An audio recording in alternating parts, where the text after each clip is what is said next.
Hey all, incredible short video today.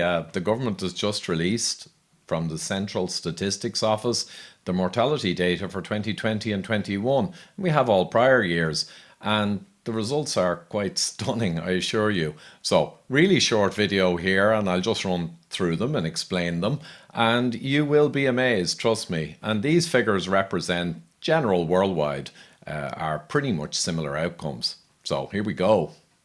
Okay guys, revelations, here we come. So first I'm just showing here the Worldometer, and apparently over the last couple of years we have 7,347 deaths relating to COVID.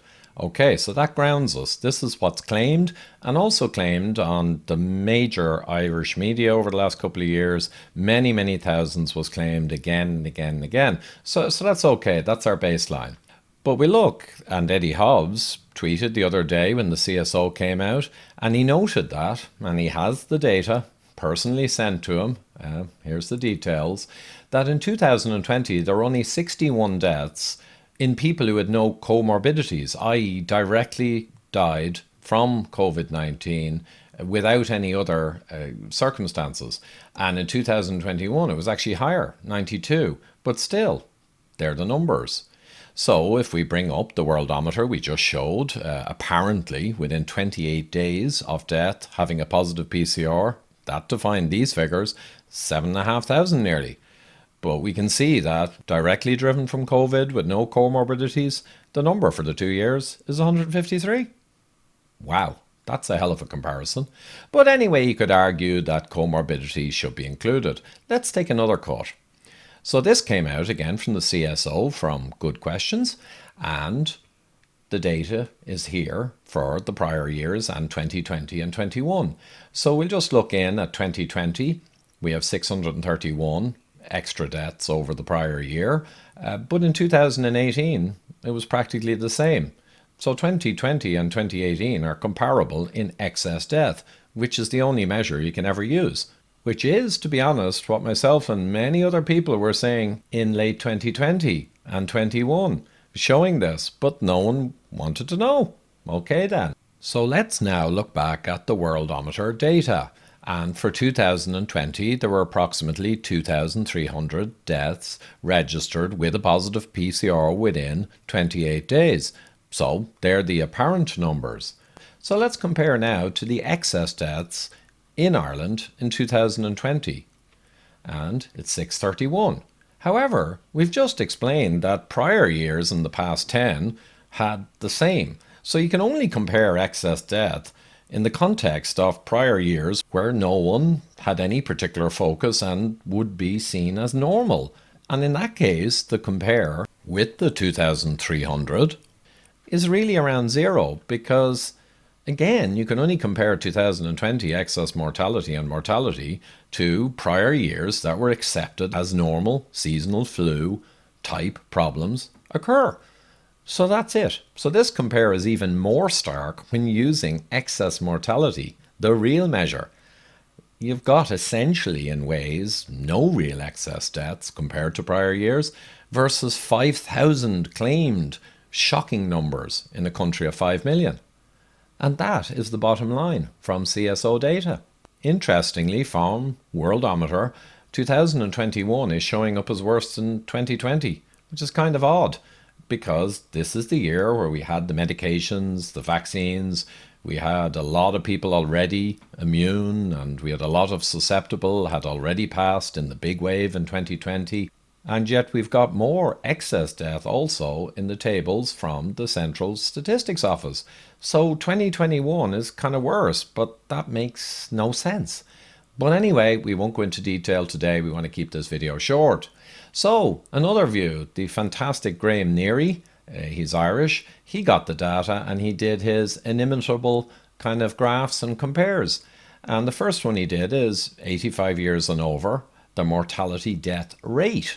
And we can see that 2020 and 2021 were a relatively low mortality rate for these 85 plus, which is extraordinary in pandemic years. But this is the data.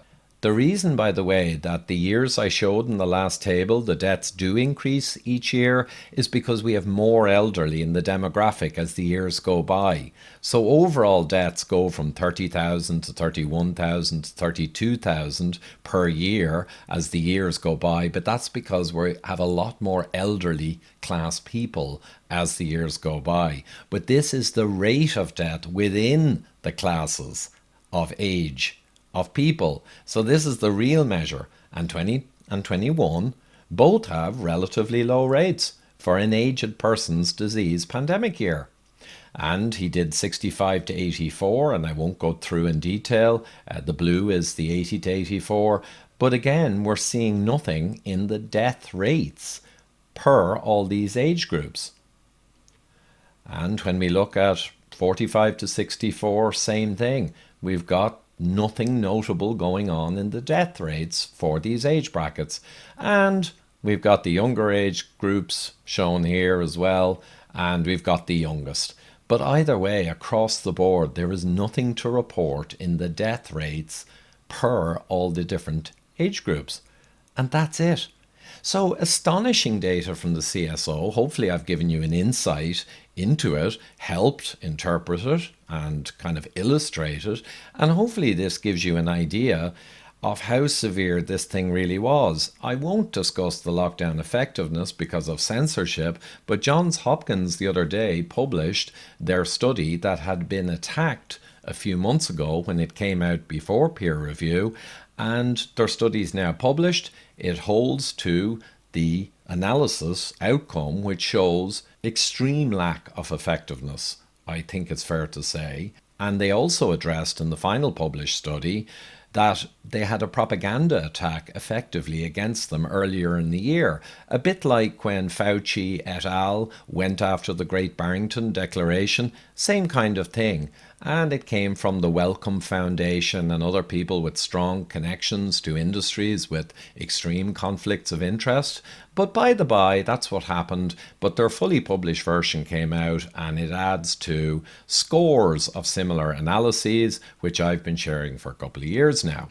So these death statistics, these data, you can view them as they are without any "it would have been much worse" kind of rhetoric, because that would be unscientific to say that. So there you go.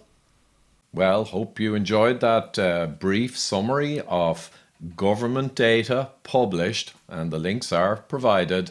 And please do, hit the thumbs up and comment below, discuss the data, and of course subscribe and hit the notification bell. That's really important. Anyone who can support me, continue to support me. The links are down below. But I'm going to keep bringing the data without bias, without a corporate kind of profiteering slant, and help share the data and the inferences of the data and integrate the data so it's understandable and you can see a real life, real world picture emerging of what's actually happening in the world today. Thank you.